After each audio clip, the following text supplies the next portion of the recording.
those of us who do enjoy baseball, I think, bring to the park experiences with our families, our experiences growing up with the sport. It's a narrative sport. It takes its time telling its story over 9 innings with people trying to round the bases and go home. There's a very warm feeling about being at a baseball game that's unlike any other sport. Great pains were taken in the recreation of these things to be literal about it, and that there's as little bias laid on top of it as possible, but really draws from the natural miracle of the game and what happened that season. We basically began with the archival footage, and said that's what we're committing to.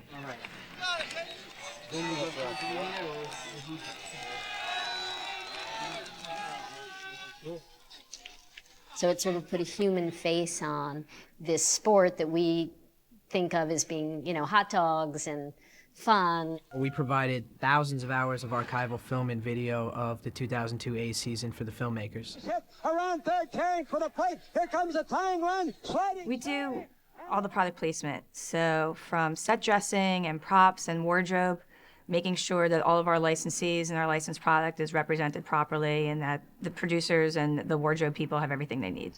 We wanted it to have the veracity of the actual story and did not want to exaggerate things for dramatic or comedic expediency. And what happened is literal. And because it's so unbelievable, you don't want to mess with it. Worked with Bennett before, and I love working with him, but the fact that it was a baseball movie, it was just, an added bonus for me. And pitch. Heads up. Jess Gonshore is one of these geniuses who very quietly can move mountains and understand the task of how to make an environment look literal, but also to conjure an atmosphere that's appropriate for whatever it is that we're doing. It had to be authentic because it's, a piece of history. Having the Major League Baseball and the A's on board was huge. Spent a lot of time in the Coliseum, on the field, inside the locker room, inside the weight room, inside Art's office. They were very, very open to us going and embracing that whole thing. It is a period movie. In baseball, the details change ever so slightly from season to season. And over the course of a decade, fans, even a most casual fan, might be able to detect if something is not exactly right. So that's why there was this interest from all parties to make sure that the details were 100% accurate. One of the things that I wanted to do in this movie was have this sense of expanding and contracting. So when you're on the field, you have this thing, and then you're almost subterranean in the locker room facility, and you open it up and close it up, open it up. This is like, like breathing in a way. It's a big set. It took about 3 months to build, paint, furnish, but the carpeting and all. Well, the fact that we even shot in Oakland at the Coliseum for 2 weeks, it just, opened up the whole world, and it really put a valid stamp on this whole thing. And it also gave us a few extra weeks to get the set ready, which is everything that you see in a locker room or a weight room or a training room. It's like all this set on stage, and it's all subterranean and fluorescent lit. The anchor was the locker room. It's the biggest thing in there. Sort of established that was the anchor of the complex, and then put a hallway off here and an office off here and another room here, and just really evolved. Even though it's 2002, it's dated. It's like a massive concrete structure, and we wanted to echo that through that set, which is the bottom of the, the Coliseum, the clubhouse. You have to strip away layers that say it's 2010, even if it's lack of, new cell phones or just, the artwork. Dodger Stadium is so unique, just the color of the seats, and it's in the ravine, and it's like nothing else that you've ever seen. So it's a big location to book. That's pretty much what you're up against is, changing out signage and backstops and dressing, and obviously the uniforms and the way that it's shot. This is Blair Field, and we're in Long Beach, California. We turned it into the A's spring training facility, which is in Arizona. So that's what's going on here today. What I really wanted to do was simplify it, because they had a lot of crazy ads here, and I sort of thinned it out and gave it just a palette that I liked, that was just small town enough, but not too cartoony, which is what these facilities are. Therefore, the fans that don't get to go to the big league games, they come watch spring training or minor league, things like that. So all the things are simple. We had to take down all the signage that was here and replace it with Phoenix, Arizona related things and redo the scoreboard and turn it into the A's locker room.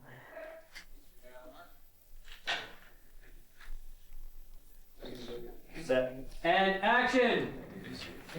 Kasha is an artist. Her challenge on this thing is to take from the limited vocabulary and not only create a language, but tell a story with it. And I think that the costumes are probably one of the more underappreciated little triumphs of this movie.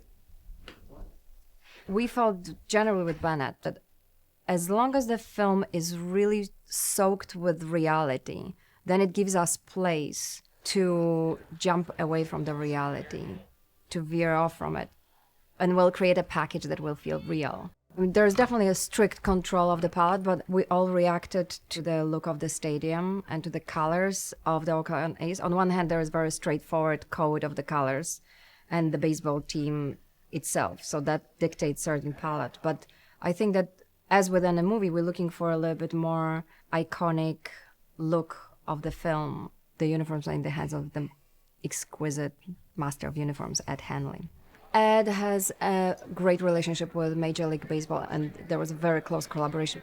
If you're going to go back and do baseball and do Major League Baseball, you really have to get the details right. The current Major League Baseball licensee, Majestic, manufactured all these uniforms that you see, and all the licensees for Major League Baseball worked with us and did a great job. The thing that struck me the most about this film was the attention to detail and just the uniforms in general and the amount of teams that were represented in the film. And going back to 2002, it might not seem that there were a lot of uniform changes, but there were. And so really just the wardrobe department did a tremendous job in really making sure that it was authentic to the time period. Traditionally, forever, baseball is gray is away and white is home. So that's always been the case. And actually, the A's have a fairly simple uniform. They don't have any trim on their pants. There are green jerseys. There's a third jersey. Most teams in Major League Baseball have a third jersey now, and since 2002. They have a batting practice jersey and a batting practice hat that has a kind of an odd patch, an elephant with a pair of sunglasses on it. Those are things that you dig up. The team originally was the Philadelphia A's, and there was an elephant on that uniform. I'm not really sure how an elephant became their mascot, but Stomper comes from the elephant that's always been around. The pants have to be right, they have to fit right, they have to look like each individual kind of customized his own look, and you want to get that right. And in 2002, a lot of guys started to wear their pants longer, and they took the elastic out of the bottom and they let it go over the heel of the shoe. There's so many rules broken within the styles of baseball, how the baseball were evolved. I mean, the fit of the pants from super tight and short to big and baggy and loose. The A's, especially after the 70s and into the 80s, were free spirits, and these guys did start to change their looks.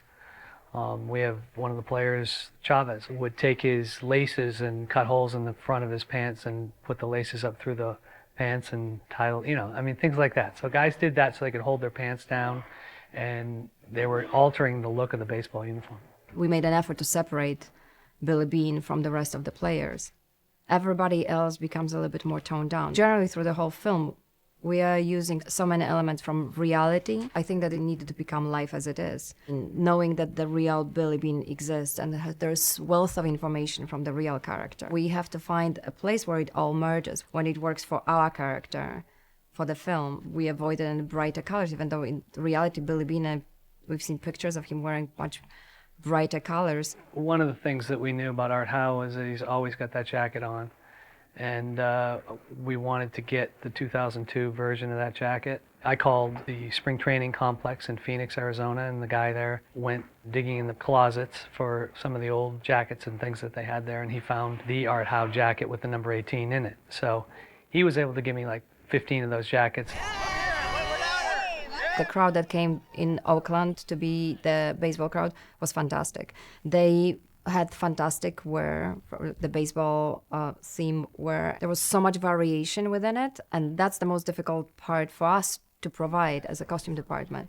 They had collected this for years, and they came with enough variations that they looked like a real crowd with bright colors and logos and variety of styles, and to see this whole range of life, knowing that those are the people who are coming to see the baseball games. Once again, it becomes a specific vocabulary. Sky, because I'm going to move my camera in a dangerous zone, let's stop this action here. No balls coming this way. Yeah? There's a reality base that's there. It's not overblown or oversaturated or over-stylized. And I think that is present, with what Wally and Bennett are doing on Moneyball. I try to keep the same sensibilities going, whether it's, a film for Chris Nolan or a film for Bennett Miller. And really, I guess that is sort of what defines my style, if there is a style. But is everything does come from the naturalistic point, and I do like using darkness as a tool for the drama and for the mood. Wally has a style that really adapts to the truth of a situation. And he's a sort of DP that will enter into a scene, and his impulse would be to approach it in a way that joins what it actually is, to observe it, instead of, reordering everything and recreating and just, reconceiving how a thing should look or feel. We seem to have the same taste in storytelling sensibilities, and our points of reference are coming from exactly the same place. These films from the 70s became sort of our key models for how this film should feel and look. It was very important to me to shoot this movie on film rather than some digital format, because I really felt that film has sort of the soul and the depth to be able to tell the story the way we needed to tell it. Pictures up.